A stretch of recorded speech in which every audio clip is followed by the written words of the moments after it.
This is Eyewitness News at 5. Thanks for being with us for Eyewitness News at 5. I'm Cassidy Williams. And I'm Stephanie Simoni. Our top story tonight, the sentencing of a man charged with murder. A man accused of killing a visiting nurse in Willimantic will now spend 50 years behind bars. Prosecutors charged Michael Reese for killing Joyce Grayson nearly 2 years ago. She was found dead in the basement of a halfway house for sex offenders. Police say her killer was her patient, Reese. He pleaded guilty today, and his lawyers say he is ashamed of what he did. The victim's family says this day is a long time coming. Although there is no amount of time that will bring Joyce back, the family hopes that this time will be a time where the defendant can atone for what he did. Along with the 50-year sentence, there is no chance for him to get out early. Turning to breaking news right now in Stratford, it's where fire units are working on the Housatonic River. They say there is an overturned vessel in the river off the road. And they're asking people to avoid the area both on land and in the water. This is a developing situation. We'll keep you updated as we learn more. And a new report from state inspectors found a Hartford police officer justified for shooting at a man last year. This all went down in April of 2024 on Wethersfield Avenue. The inspector general said the Hartford officer fired 2 shots at Luis Ortiz. Officials say Ortiz got into a fight with someone and then tried to shoot them. When officers found Ortiz, they ordered him to drop his gun, but he refused, and that's when police shot at him. He was not hit and was arrested. 3 people have been indicted and charged in a case that involved a Waterbury police officer getting shot. Back in February, an officer was shot during a carjacking investigation. Officers were patrolling when they found the suspect vehicle. They followed the car, eventually catching up to the suspects. Officers got into a firefight with the suspects, and one of the officers was shot in the leg. The suspects now face a number of charges. If convicted, they each could face a minimum of 17 years behind bars and a maximum sentence of life. Really a great Friday across Connecticut, but first we're alerting you to the return of heat and eventually humidity. Mike Slifer in for Chief Meteorologist Mark Dixon, who is on vacation this week. We're looking ahead to Tuesday. Moderate impacts for almost all of the state on our heat risk map. Monday and Tuesday will be pretty similar with hot, muggy conditions. Heat index values 95 to 100. But it's Wednesday and Thursday when the heat will peak near record levels, perhaps, especially for the shoreline.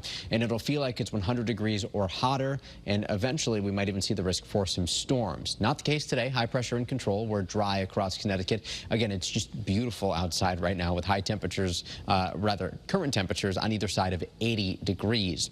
We do see some 70s, especially in southeastern Connecticut with a bit of an onshore wind. Here's our ICAM view right now in New London, where it's currently 73 degrees.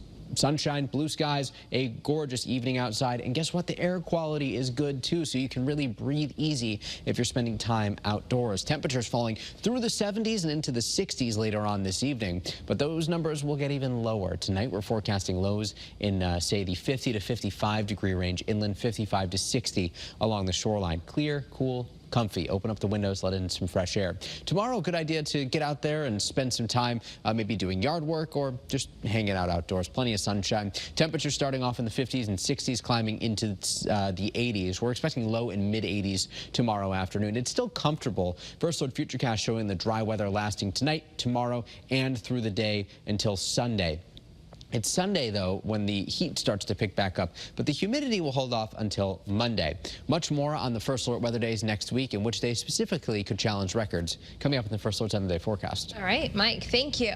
New at 5, another volunteer fire department in Connecticut is shutting down. Meriden volunteer fire unit will officially end service in December. And this is raising concerns for towns who rely on and can't afford to hire professional firefighters. Your reporter Owen Kingsley is in Thomaston to learn about the possible solutions and what steps are being taken. To replace this engine. Glenn Clark serves as president of the Connecticut State Firefighters Association. He's also fire chief in Thomaston for the town's volunteer department. We have roughly about 50 members. We're allowed to have 80. I'd love to have the 80.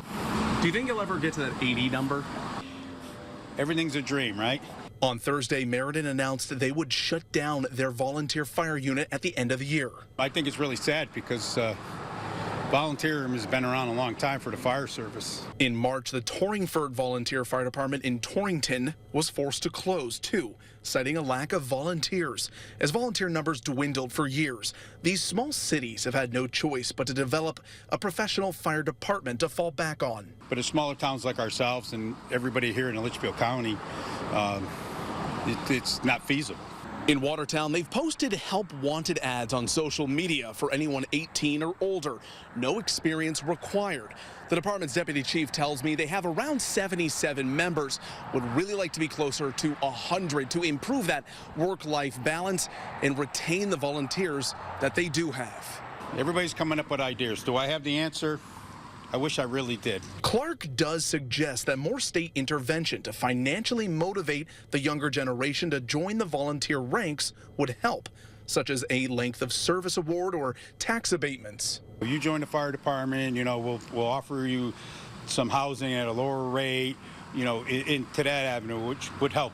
Right now, there's a statewide strategic survey being handed out to fire departments to tally the exact number of professional and volunteer firefighters there are in the state, in part to measure the drop in volunteer firefighters, which Clark hopes provides the proof of the problem and leads lawmakers to address it.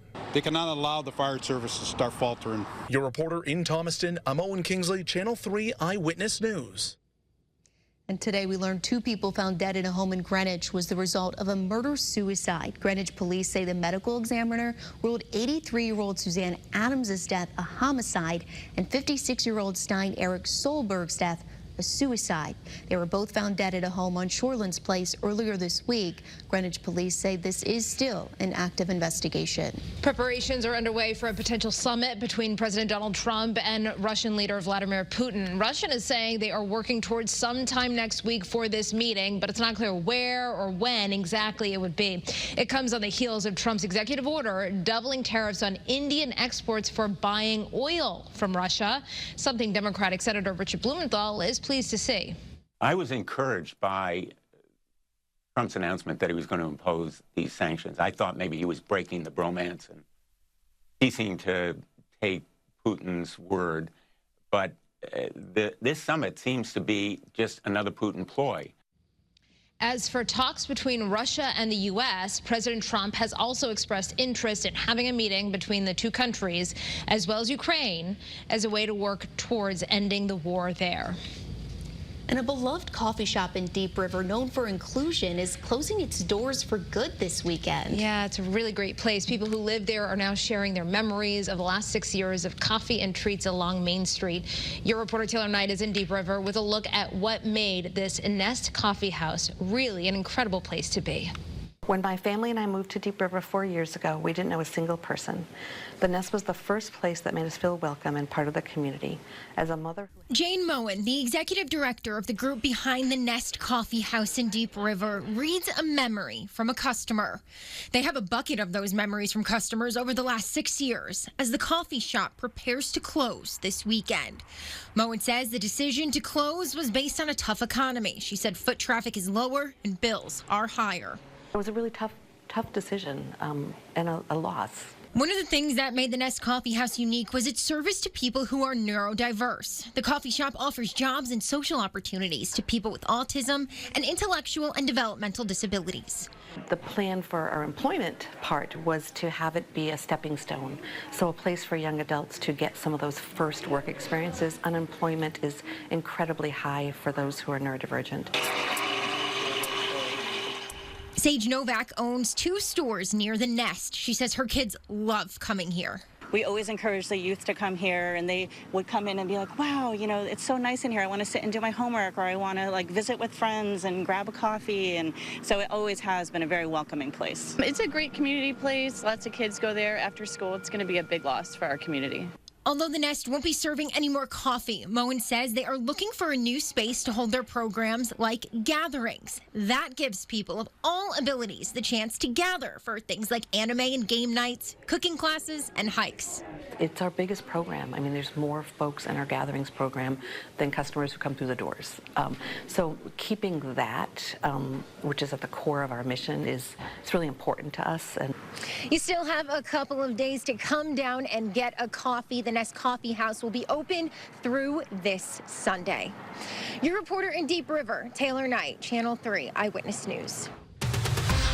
A wildfire in the mountains north of Los Angeles is tearing through thousands of acres, forcing evacuations too. Coming up after the break, what is being done to contain this blaze?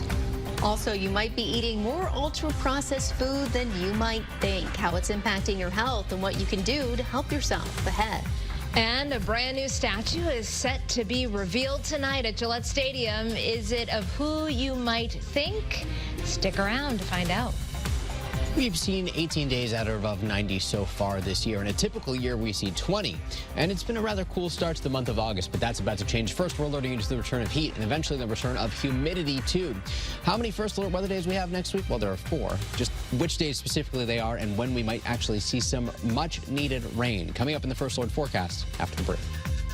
And coming up on Eyewitness News at 6, an investigation into the death of a firefighter. Robert Shurkovich died last October battling a brush fire. What went wrong and how it's impacting training when we see you tonight at 6. You're watching Eyewitness News at 5 with Aaron Connolly, Mark Zenny, and First Alert Chief Meteorologist Mark Dixon. Connecticut's #1 local news. Eyewitness News continues. A man from South Windsor faces charges after allegedly texting inappropriate messages with a teenager. South Windsor police say officers arrested 60-year-old Joseph Krukowski yesterday. An investigation into him started in June. It was reported that he was sending those messages with someone who claimed to be only 14 years old. He is now out on bond. A raging fire quickly spreading in the mountains north of Los Angeles, prompting thousands of evacuations. The Cannon Fire is one of several recent fires in the West that have exploded in growth due to extreme heat and dry, gusty winds. Maribel Gonzalez is your reporter with the latest on the efforts to contain those blazes, and dangerous conditions could continue to fuel the fires. The Canyon Fire started early Thursday afternoon near Lake Piru in Ventura County and quickly burned into Los Angeles County, exploding to 4,800 acres of land by 10 p.m., according to the Ventura County Fire Department. I was only home for maybe like 10 minutes. The fire moved so fast. Yeah, I jumped in a bulldozer, tried to do whatever I could, and then it just got too gnarly. It happened on one of the hottest days of the year so far for much of the region.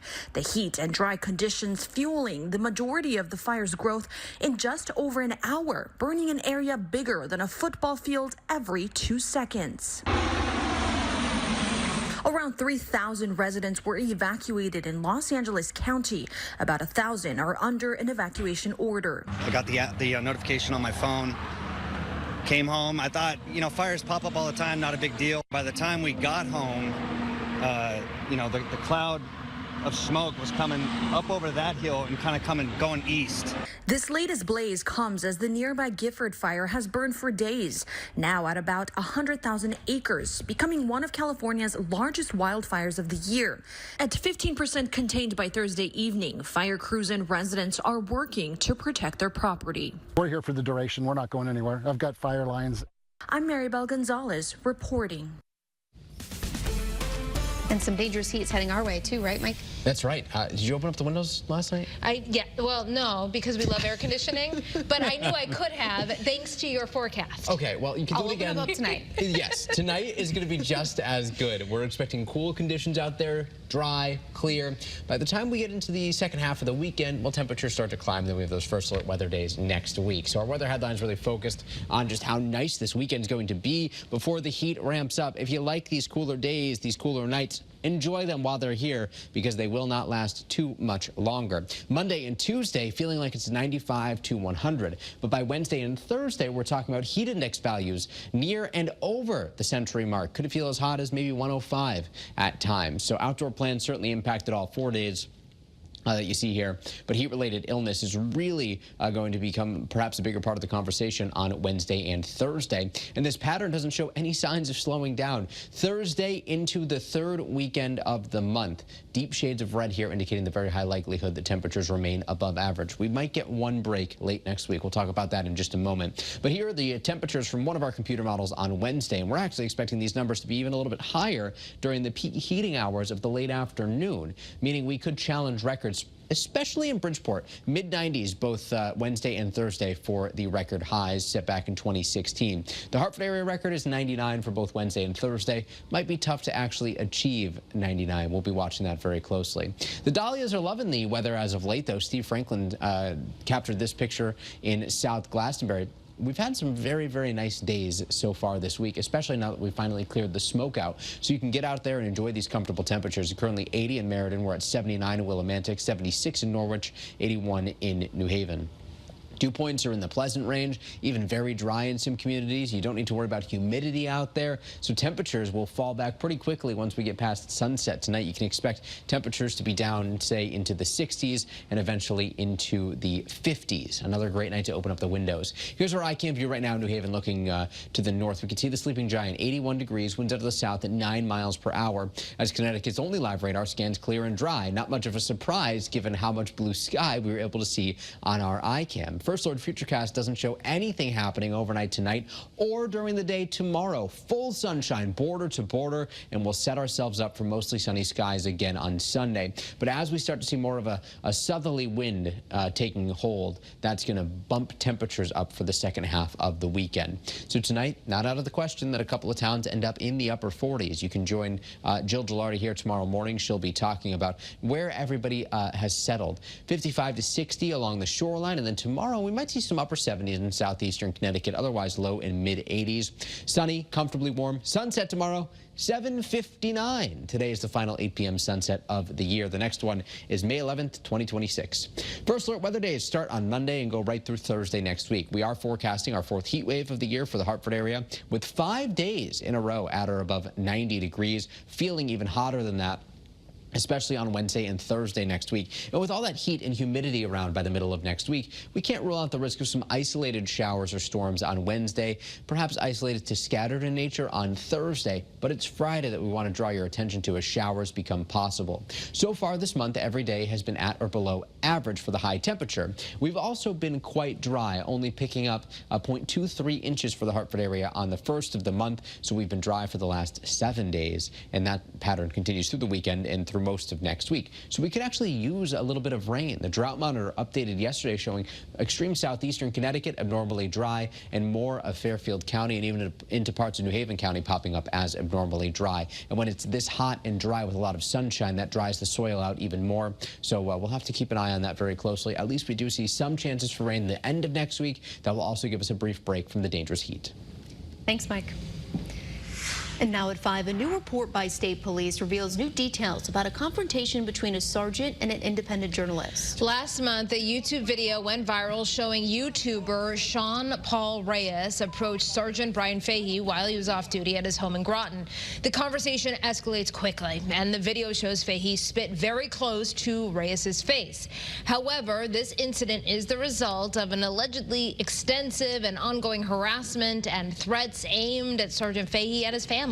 State police say Fahey's conduct reflected negatively on the department. He was placed on unpaid suspension before his retirement, which he had already planned. Now, Reyes responded to the report in a statement, writing in part, quote, "The state police self-described fair, accurate, and complete internal affairs report is anything but."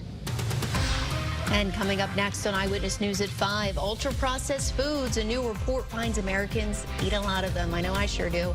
The health issues they pose and the worst culprits ahead. But they are delicious, aren't they? And the New England Patriots are set to unveil a brand new statue outside Gillette Stadium tonight. Who it is for ahead. And here's a live look over New Haven and the beautiful blue sky there. Great weekend for the Puerto Rican Festival this weekend in New Haven. Eyewitness News at 5. We'll be right back.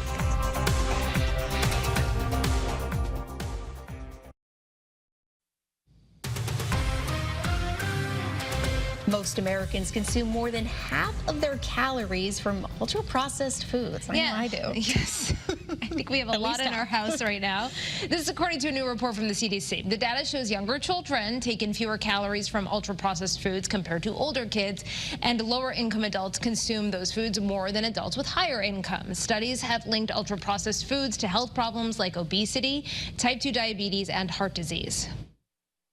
We clearly have a lot of room to make improvements, especially given our obesity rates in this country, the number of people who are overweight. And you don't have to cut out all ultra-processed food to lose weight. Even cooking a few meals at home a week can make a really big difference. Ultra-processed foods tend to be low in fiber while also high in salt, sweeteners, and unhealthy fats. And a new report says American muscle cars are a top target for car thieves. The Highway Loss Data Institute found that the Chevrolet Camaro ZL1, which retails for more than $75,000, is 39 times more likely to be stolen compared to all other vehicles from model years 2022 to 2024. According to the report, even lower performance versions of the Camaro are 13 times more likely to be stolen compared to other vehicles. And coming up on your news at 5:30, families around Connecticut are getting ready to go back to school. And as your back to school authority, we got you covered. A look at how to make a laptop last longer amidst tariff uncertainty. That's just ahead. We'll take you town by town out there for highs tomorrow. We're expecting temps between, say, 80 and 85 degrees throughout inland Connecticut. We're forecasting 84 in Woodbury, 81 in Washington tomorrow, 82 in Sharon, 84 in Canton, 85 in New Britain, 86 in Windsor and Windsor Lock. So that's what we're officially forecasting for the Hartford area. 82 in Storrs and Tolland, 83 Pomfret and Danielson. With a bit of an onshore wind, only 77 in Mystic, 75 Niantic, but Salem 83, Colchester 84, Haddam 82. Madison tomorrow, 80 degrees, 81 in Brantford, 81 in Sonia, and 81 in Naugatuck. On the First Alert 7-day forecast, plenty of heat on the way if you like it. In fact, we approach dangerous levels. By Monday and Tuesday, First Alert weather days as heat index values climb to 95 to 100. Wednesday and Thursday, it's for heat index values near, if not over 100 degrees, and maybe the risk of some storms, with showers becoming possible by the end of next week. And this would actually be some much needed rain given how long this dry stretch has been. Here's our model comparison. 1 week from today. We'll have much more on this incoming heat and this gorgeous weekend on Eyewitness News at 5:30. Tonight, the New England Patriots will unveil the Tom Brady statue outside Gillette Stadium in Foxborough, Massachusetts. The statue is covered right now, leaving fans to wonder what it looks like. You never know how these statues will go. Patriots owner Robert Kraft will reveal the 12-foot bronze statue in a ceremony with Brady before the Patriots' first preseason game against the Washington Commanders. Brady is the first player in Patriots history to have a statue at the stadium in his honor. The ceremony will begin at 6 o'clock at Patriot Place Plaza next to the team's Hall of Fame. The news continues right now at 5:30 with Stephanie. Steph. Cassidy, a lot to get to right now at 5:30. Fair season is here. The Wolcott Country Fair started today. We are there to see what the hype is all about.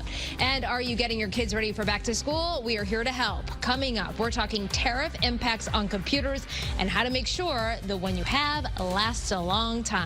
And you know what? The fair weather continues. We have great weather on the way tonight and through the weekend, but that changes next week. We have 4 First Alert weather days as temperatures work their way into the mid, if not upper 90s, feeling even hotter than that. We will get a break from the heat next week. We'll tell you when in the First Alert forecast.